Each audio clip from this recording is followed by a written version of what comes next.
28. La frecuencia de la familia. Mis amados hermanos, muy buenos días. Su hermano Pastor Roberto Alfaro les saluda y les doy una cordial bienvenida a este tiempo de estudio bíblico devocional. Estamos en un tiempo de familia, unos días de vacaciones. Hemos venido hasta este lugar en el estado de Tennessee, en las montañas, literalmente en las montañas, dentro de las montañas, pero no podíamos pasar sin enviarles un saludo y hacer una referencia breve a nuestra parashá número 41 en el libro de Números, capítulo 25, nuestro parashá Pinhas. Pinhas, muy interesante este tema, así es que solo haré la lectura y introduciremos algunos de los temas que este texto nos lleva. Dice la palabra en el capítulo 25 de Bamidbar, moraba Israel. Quiero que detengamos puntualmente la lectura cuando referamos a Israel o al pueblo. Son dos expresiones que pareciera ser lo mismo, pero que tienen una importancia aquí con la lectura. Dice, moraba Israel en Sittim. La palabra Sittim aquí es muy importante porque es la primera vez en el texto bíblico que el pueblo de Israel se asienta en un lugar, se establece en un lugar, y este lugar se llama Sittim. Cuando miramos en el original hebreo esta palabra Sittim, es interesante que está compuesta por algunas letras, algunas palabras, no voy a entrar ahora a ese punto, pero básicamente nos hace referencia o significa en el español, significa ciudad de tontera. Observen lo interesante, pueblo de tontería, Siquim. Y el pueblo, y observen que lo primero que nos dice es, moraba Israel en Sittim, pero el siguiente verso nos dice, y el pueblo empezó a fornicar con las hijas de Moab. Vean cómo la primera introducción del capítulo 25 nos habla de Israel, pero inmediatamente hace referencia al pueblo. Entonces, vamos a ver esa diferencia porque existe allí. Empiezan a fornicar con las hijas de Moab, las cuales invitaban al pueblo a los sacrificios de sus dioses, y el pueblo, por favor, subráyelo, y el pueblo comió y se inclinó a sus dioses. Observen que aquí estas dos expresiones son extremadamente importantes. Observen que no nos dice Israel, nos dice el pueblo. El pueblo, es decir, en general, las personas que conforman, que habitan Israel, empezaron a fornicar, y nos define dos expresiones. Una dice que comió y la otra dice que fornicó. Es decir, que no solamente comieron de los alimentos consagrados a los dioses paganos. Recordemos que el alimento de Israel, ¿cuál es? El maná. Ya hemos visto en estudios anteriores cómo el pueblo de Israel dijo, mi alma está hastiada de comer maná. Ya el pueblo de Israel lo había mencionado en sus intenciones de que no querían más el alimento del maná. Ahora, aquí vemos en esta historia cómo el pueblo, Israel, comen el alimento consagrado a dioses paganos, número uno, y a su vez mantienen relaciones sexuales con las mujeres moabitas. Aquí ya vemos entonces un principio de fornicación y vemos un principio de idolatría. Vamos al verso 3. Así acudió el pueblo, por favor subraye la palabra nuevamente, el pueblo, a Baal Peor, y observen que aquí nos habla de Baal, pero nos dice Baal Peor, es decir, algo peor que Baal, ¿qué puede ser? Veamos entonces. Verso 3 dice, y el furor de Yahweh se encendió contra Israel.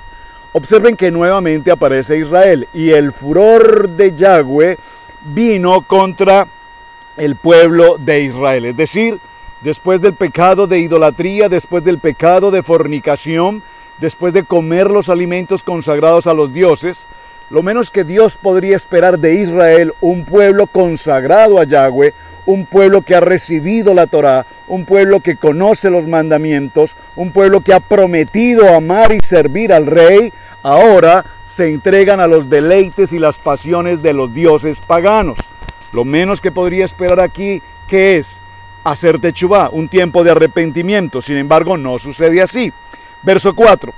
Y Yahweh dijo a Moisés, observen, toma a todos los príncipes del pueblo, toma a todos los príncipes del pueblo. Noten que no dice a todos los príncipes de Israel, a los príncipes del pueblo, y ahórcalos. Aquí la intención ahorcarlos obviamente es un juicio de Dios. Obviamente Dios está determinando que todos aquellos que comieron e idolatraron a los dioses paganos, el pago de pecado es muerte. Por lo tanto, aquí significaba buscar a estos líderes, establecer cuáles de los líderes de Israel han pecado, traerlos y llevarlos a la horca, ahorcarlos. Una vez son ahorcados, deben ser expuestos públicamente a la luz del día. ¿Cuál es la intención de este juicio? La intención de este juicio obviamente es que cuando vean a aquellos líderes de Israel, líderes del pueblo, ahorcados, colgados de los árboles, entonces Israel aprenda una lección por el pecado que han cometido.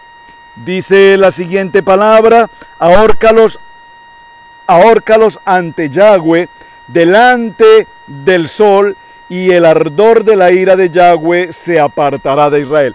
Observe que aquí nos habla de algo muy interesante, el ardor de la ira de Yahweh. Lo quiero mencionar porque lo vamos a ver un poco más adelante. Indudablemente aquí nos da como comienzo la historia de una peste. Hay una peste que se ocasiona y que la vamos a observar ya al final del texto. Verso 5. Entonces Moisés dijo a los jueces, observe el verso 5.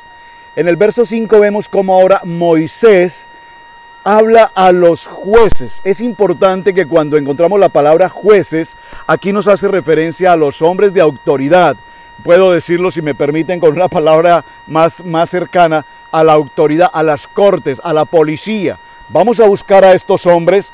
La orden del Dios eterno es que los vamos a traer, los vamos a ahorcar, los vamos a exponer públicamente, e Israel debe entrar en un tiempo de arrepentimiento, en un tiempo de techubá. Entonces dice: matad a cada uno de aquellos de los vuestros que se han juntado con Baal Peor. Esta palabra juntado es una palabra que quiero que resaltemos especialmente, porque en otras versiones vemos que se apegaron. Dice la palabra: matad a cada uno de aquellos de vuestros líderes que se han apegado a Baal Peor. La palabra apegado para nosotros los creyentes tiene que ver con la palabra de aquellos que amamos a la palabra, que amamos a nuestro Yahweh. Entonces, apegarse a Baal Peor significa que dejaron el amor de Dios, de Yahweh, y se apegan al valor de los dioses paganos. Por lo tanto, su pena es muerte. He aquí, un varón de los hijos de Israel, vino y trajo una mujer madianita. Observen que aquí la lectura nos da un segundo grupo de mujeres. Las primeras son las moabitas, y aquí nos habla puntualmente de una mujer madianita. Estamos hablando de un líder de Israel, específicamente Zimri. Este hombre trae a una mujer madianita, y aquí hay algo muy importante que tenemos que resaltar. Vamos a decir que la moralidad y la cultura de las mujeres moabitas era una cultura y una moralidad muy baja. Por lo tanto, para ellas el concepto de la promiscuidad sexual, de la prostitución, no era un asunto gravoso, era un tema, si puedo usar la palabra, natural, dentro del contexto de la moralidad de este pueblo. Sin embargo, cuando este líder, Zimri, ahora viene con una mujer madianita, aquí el contexto cambia dramáticamente, toda vez que las mujeres madianitas, recordemos que Madián tiene que ver con Yitro, el suegro precisamente de Moisés, de tal manera que cuando hablamos de las mujeres madianitas, estamos hablando de niveles, de un nivel más elevado, de mujeres con una mejor moralidad, de mujeres que de alguna manera conocen el fundamento de la palabra. Es decir, es mucho más gravosa la fornicación con las mujeres madianitas que con las mujeres moabitas. Para las mujeres moabitas era algo que formaba parte de su cultura, de su costumbre como pueblo. Sin embargo, para las mujeres madianitas no. Lo que significa aquí este texto es que evidentemente las mujeres madianitas lo hicieron a propósito, es decir, buscaron la manera de incurrir en este nivel de prostitución con la única intención de hacer caer al pueblo de Israel. Esto es muy importante que lo tengamos presente. Dice la palabra que vinieron y atención, trajo una mujer madianita a sus hermanos, es decir, al pueblo de Israel, a los líderes de Israel, ante los ojos de Moisés. Usted puede imaginar por un momento la escena. Este hombre no solamente ahora enfrenta directamente a Moisés en el tabernáculo, trae su pecado al templo, frente a Moshe, al rey, al líder, a Moisés. Es decir, que aquí vemos que hay un enfrentamiento en el que él le dice: Moisés, yo estoy dispuesto a hacer lo que tenga que hacer y no me interesa quién eres tú. Y toda la congregación de los hijos de Israel, es decir, por encima de todo el pueblo de Israel, mientras lloraban ellos a la puerta del tabernáculo de reunión. Lloraban porque ya Dios había determinado pena de muerte, sacrificio para todos aquellos que habían incurrido en el pecado de fornicación y de idolatría. Y los vio Finés. Observen que aquí hay algo interesante, verso 7. Y los vio Finés, hijo de Eleazar, hijo del sacerdote Aarón. Finés es un nieto de Aarón. Recordemos que los sacerdotes establecidos en el tabernáculo fueron los hijos de Aarón. No estaba establecido como sacerdote Finés, pero venía de la línea o del linaje sacerdotal. Es muy importante esta claridad por lo siguiente. Dice entonces que vio. ¿Qué fue lo que vio Finés? ¿Vio al hombre, vio a la mujer, vio el pecado? Sí, pero particularmente lo que él vio realmente es que la orden que Dios había establecido, que la orden que Dios había dado de colgar a todos aquellos que habían pecado, esa orden particularmente no se había cumplido. Razón por la cual él lo que ve es que esa orden se pasó por alto, que el cuerpo sacerdotal, los jueces, no habían ejecutado la orden que el Padre había entregado. Así es que él podríamos decir que tomó una decisión personal. Podríamos pensar que él tomó una decisión en su propia capacidad, en su propia fuerza, pero realmente lo que vemos aquí y necesitamos valorar es el carácter de Finés, porque el carácter de Finés nos establece en este momento el carácter del Padre, determinado, un carácter de cumplir una ordenanza. Y dice la palabra que entonces este hombre lo que hizo fue que, observen, por favor, vio, número 1, vio, se levantó, subráyelo, se levantó de en medio de la congregación. Número 2, se levantó.